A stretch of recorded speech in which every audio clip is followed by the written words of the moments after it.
Okay, the program. So all of you know, I'm Aurora.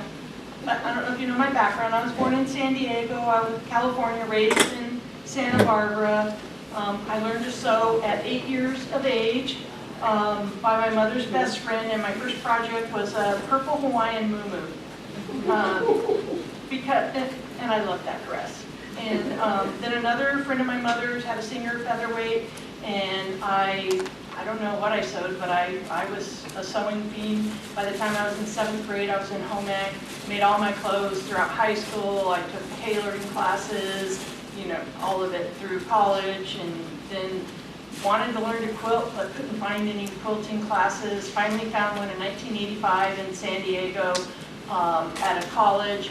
Took it. It was Eleanor Burns, Quilt in a Day, Log Cabin. They said make a baby quilt or a lap, but anybody knows me, guess how many blocks I made? A king size quilt. And then I, you know, got it together. What do I do? So then our church had the pastor's wife was a quilter, and they had a quilting ministry, and so they helped me finish it, and we just turned it and tied it, and it's still in that condition. And that was before rotary cutters, so I had to cut and tear each, and it was all, I wanted an Amish quilt, but I didn't plan it really well, but it's all solids. And it really, I'm going to take it apart and then have Mindy or Julie quilt it for me. But I don't even have to talk to you about this because we had a flood in Denver, and my husband grabbed the quilt to mop up the room. So, and it's polyester, and it's a sheet on the back. So there you go. I've come a long way. So during the 90s, there was a quilt group in San Diego, and we called it the Birthday Club. And so there was maybe 9 or 10 of us, and so for their birthday month, we would meet and have a potluck, and we would sew all day long for the birthday girl. And she got all of her blocks sewn. We had a potluck. It was a great time of friendship, and we were sewing machines in the 90s. I can't believe how many quilts we got done. And we did swap-a blocks. We did theme quilts. We did everything in the 90s. In 2000, there was a trivia show called So You Want to Be a Millionaire. Remember that one? Yeah. You go, no, I want to be a quilter. So I thought, we should do a theme. So you want to be a quilter. So my husband and I started writing up questions. I can't think of anything. He goes, give me a book. And so one page, he got like 20 questions. I got 2 questions. So he wrote all the questions and did a database, you know, documented every page, you know, every book, every author, everything in it. And we worked with a company in Chicago, and it was like, no, we're gonna contact a shipping company. You're taking too long. So I contacted FedEx, and I got the shipping container, and I got it here, you know, in time and cheaper than what they were doing. But it was fun. We wish we could have produced it here in the U.S., but it was too expensive, so we had to go through China. But we produced 10,000 games and sold 7,500, and then donated the rest, all but maybe 100, and kept them, and we've been donating them to guilds, and the majority of them we gave to the National Quilt Museum in Paducah, and they sold them for like $5 in their store. That broke my heart. But so the way the quilt came to be, I was working in a law firm, and I used the Visio program so I could do drawings with quilts, you know, I made buildings out of it. And then I would do, some of my fences are kind of funny because I didn't have that dimension, you know, I couldn't figure things out like Michelle could or my husband. But anyway, so I want to show you had to design a quilt to put on the board for the game. So here, first I'll show you, here's the game. And I donated a few to the guild for Debbie won one. Non-quilter, What? a non-quilter. Can you hold that up again? Oh, and a non-quilter one? I was very envious. Oh. So here is the board. This is the board. And one of my older friends, her daughter was a designer, and so she designed the buttons and put them and overlaid it onto the board. And so we have in here like perks and quirks. So when you landed on a perk or a quirk would be you need 2 yards to finish your quilt and you find out that the fabric has been retired. Go to Windmill Quilts, no credit for your location. Or a perk would be your whole cloth quilt just took first place at the county fair. Move forward 6 spaces without further penalty. So fun things like that. And then there are all the questions that Nora has been so gracious to go through every month, and they're in the newsletter and all the answers. So that's where all of this comes from, if you're wondering. And so if somebody wants to come and I'll hold this up, this is the quilt that is on the board. And I quilted it on a long arm. It's not little. It's not little, I was like, how come that? So here it is. So there are all kinds of shops that we named, and I named them after, you know, different stores or people that I knew, or the sewing store. So it was a fun thing to do.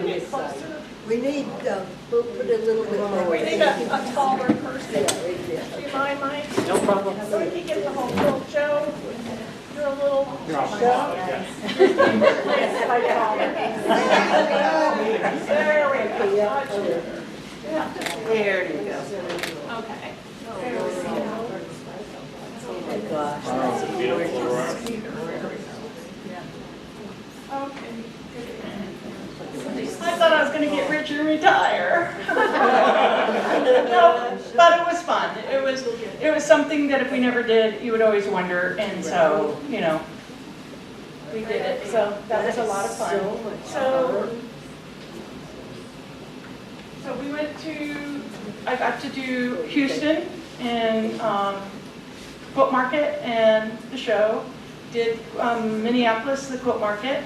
We were up there, and Hargrave and Carrie were walking down the aisle just laughing their heads off because they were reading the cards, and one of the questions was who wrote, you know, heirloom quilting or whatever, and the name was Harriet Hargrave, so she thought that was pretty awesome. But we made these little things for our booths. And so these were hanging outside of our booth like this, so.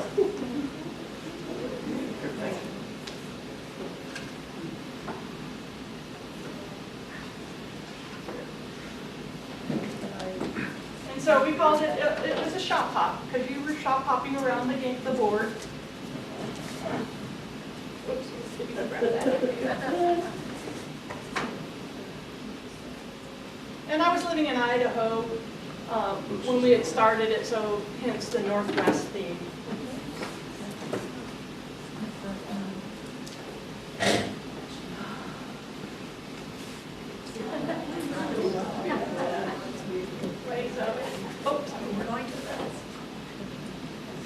So we had a lot of these little, instead of just signs, we had the quilted signs up. So it was, yeah. There you go. Yeah, it was fun. So, like I said, I've been involved in quilting for a long time, and some of the things that we've done are round robins, and I think we've talked about this before. Mindy did when we did our Member 555. And so, in just talking about maybe getting groups together to do round robins, I've got several to show of round robins, row quilts, and then a grid quilt. And there are different ways that you do swaps. I didn't want my husband to move my motorcycle and then get all the Christmas quilts out and dig out my Christmas swap. So maybe when it's out, I'll bring it in December, and then I can show it to you and what opportunity to do. It was the red work, Walking in a Winter Wonderland, the stitchery, and there's all of these blocks. And so we had 6 people.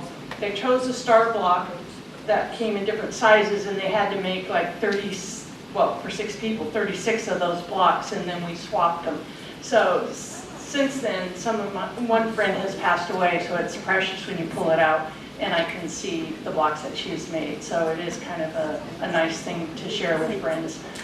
So Mindy, if you want to come up and talk about your experience with the round robin, and just one thing is, and I'll show one quilt. Let me show one quilt. Okay.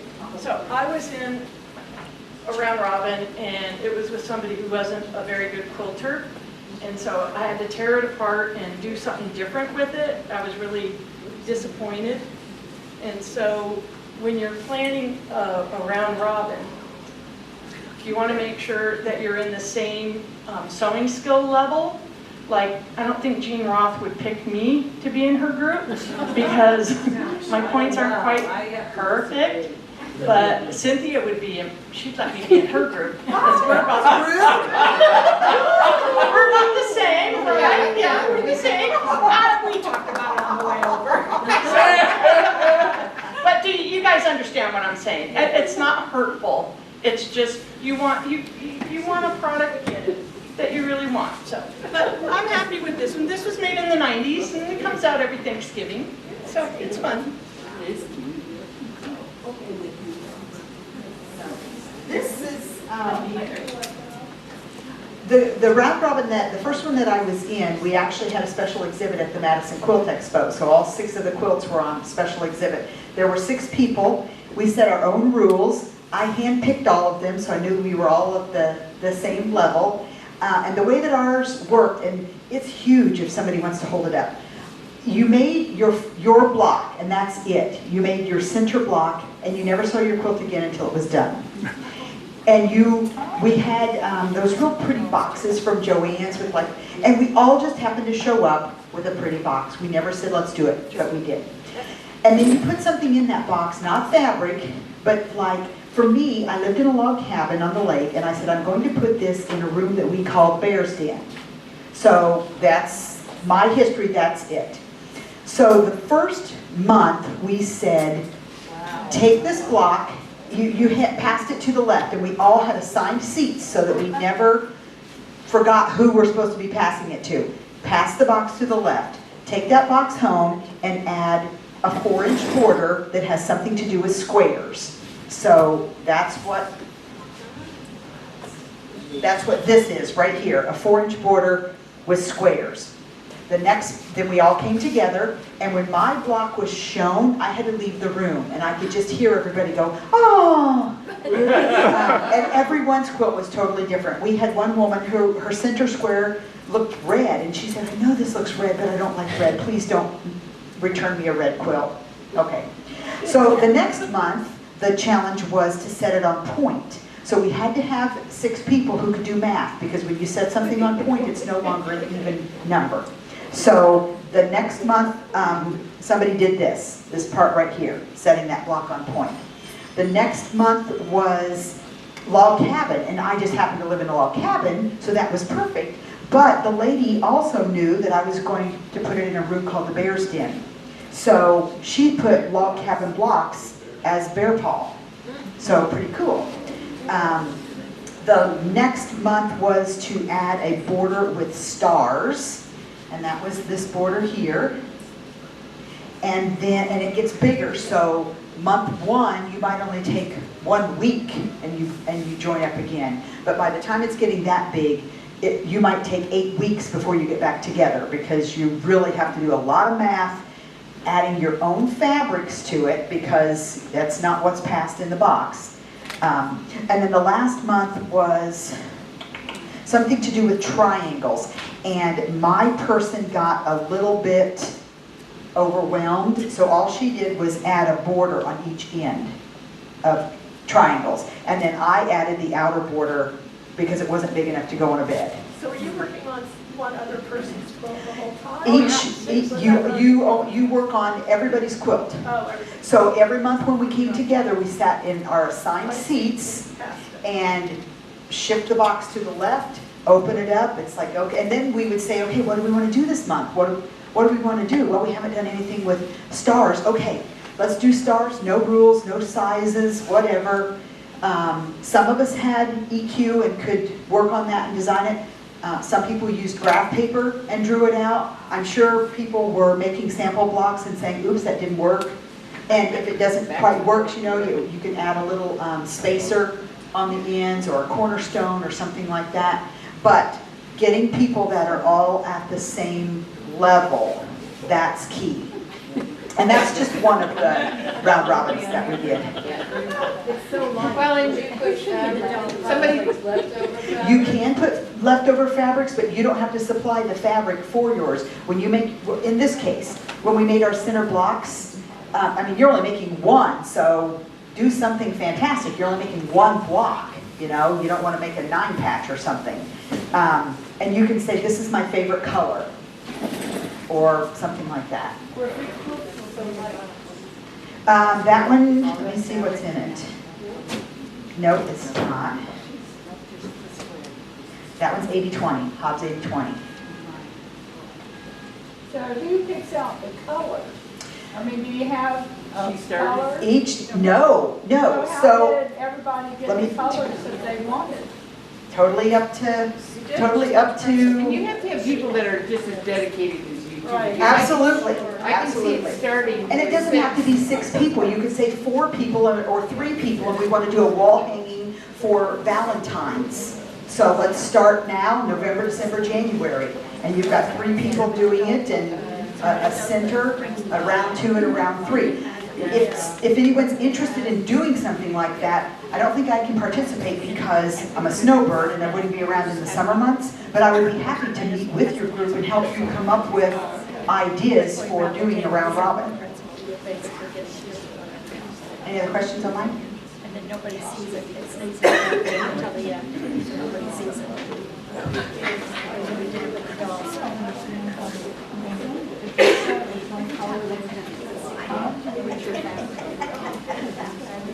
Yeah. Some people with dolls, sometimes people put. Okay, so this one is called My Fur Babies by the River. It was made in 2007, and I joined a group, and we were called the Arvada Peacemakers. And so I started out with just there's a watercolor, whimsies, you've seen them at all the quilt shows.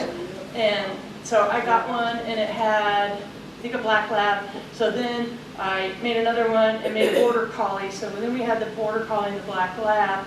And then when my border black lab died, I made one. And so this is kind of like my memory quilt of my 3 dogs that have passed away.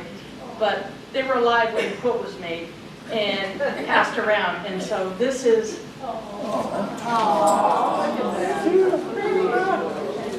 You can still add. and there's parrots in the trees because we had birds, but, the parrots are no more. They're gone. Goldie died and we got rid of Debbie the same day. Did you get the picture? So no more birds? No more birds. So you got rid of the other We had birds? 2 Amazon parrots, so and she died, and so that was sad. I think this was my first round robin, Idaho Friends, and they let me do it. It was in 1998, Wapiti Meadow, and I was in San Diego, and they were in Idaho, and we went to Banff, Canada on a trip because I saw a PBS special of the elk running on the golf course, and I said, we got to go in October to Banff so I can see the elk running.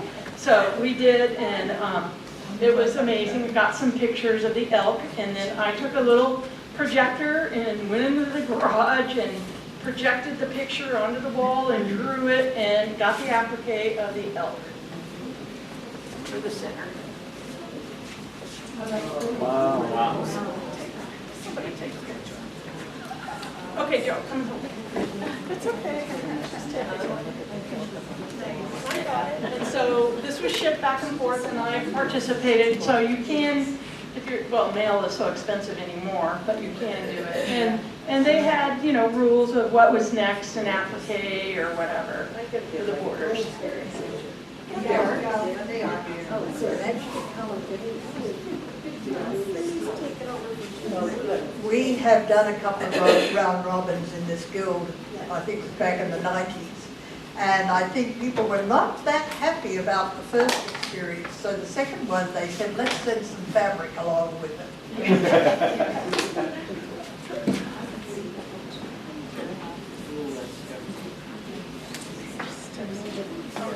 This is another Arvada Peacemakers. It is called Civil War Eagle.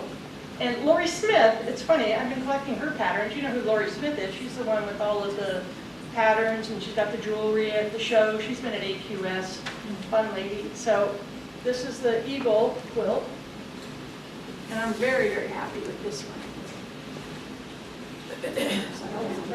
Turn it. One turn.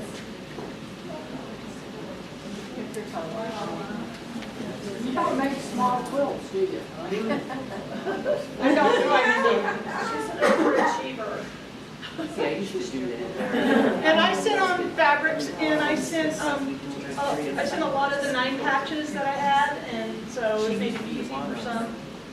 So, You made that whole quilt. no, I made the center. I made the eagle. Oh, that was another round robin. This is a round robin. Oh, These are all round robins. That's Oh, my goodness.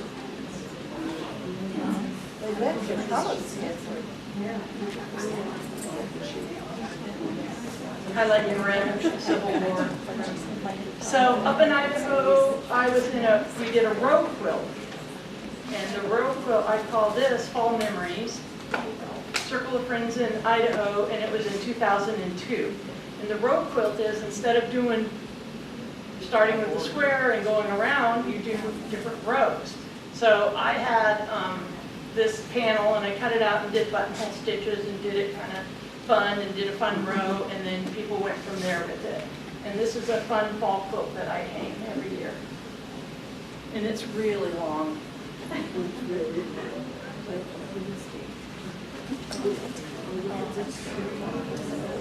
And this is my row right here. So row quilts are a lot of fun. Same concept as rows as well. I'm just amazed how they make it. You can send some fabrics along, but we were all kind of like in the same Grimm, loving the Grimm family, you know, the colors and stuff. Or did you add the border afterwards? Nope. That was somebody's row, was it? Yep, somebody did that. Because I probably sent the rest of the panel along and they did it. That was Moda. And then this is the last Arvada Peacemakers quilt that I did. And it's called Memories of Yellowstone.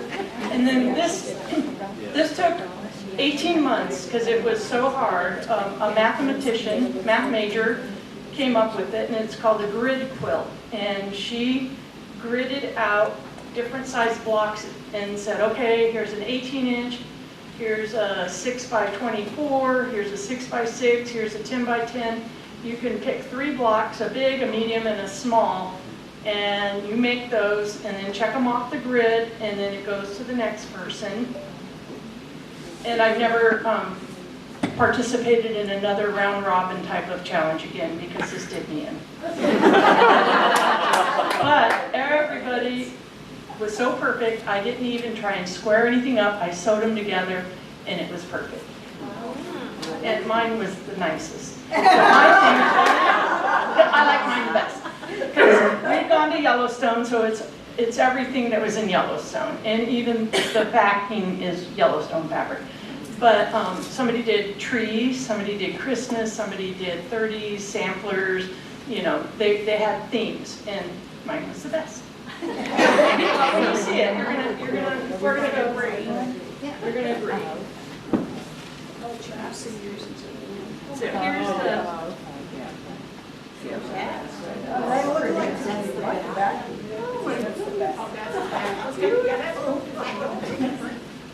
Oh, wow. Nice. All right, yours is Huh? the middle? Okay, mine is the moose on the bottom, Okay. the buffalo, Yeah, wow. and I think this bear. Can you show us the bottom? We can't see the bottom. They kept coming back. Oh, you made. Here, oh, that's nice. Very nice. So you can see, you know, you had you see the different sizes. So that was pretty amazing. I won't be in your group. Yeah, you got all the blocks and you put it together. And it's like Mindy said, when they revealed it, you were in another room. You didn't get to see it in between when we would all meet together. And we would meet every like 6 to 8 weeks because it took forever to make them, to get these together, so. So you sewed all the blocks together then? Yeah. So, Was all the sashing, you had to coordinate that? No, that's in the grid. It is. So everything in here was in the grid. Yeah. Yeah, Mary, the mathematician. Gorgeous. So did everyone do Yellowstone? Is that the No. thing? One person did trees, one person did Christmas, one person did, you know, just traditional blocks. And one person did just like, she had a panel and.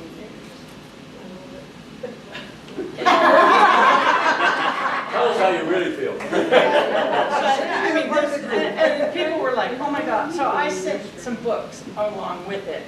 So that because they were like, this is out of my, and so Debbie Shields and some of the, you know, the Granola Girl and some of the patterns. But like Lisa, my friend Lisa got this laser, and fusible laser, and we got that pattern and put it on there. So that's the program. Anyway, but just get you thinking about it, you know, you've done them in the past, but if people want to coordinate and get ideas, you know, that was my last one, but if you guys want to get involved in one, it's fun to do, but like, even like the stitchery, and then you just, you know, swap star blocks, and just so you have something to do together. So, okay, I guess we show and tell next.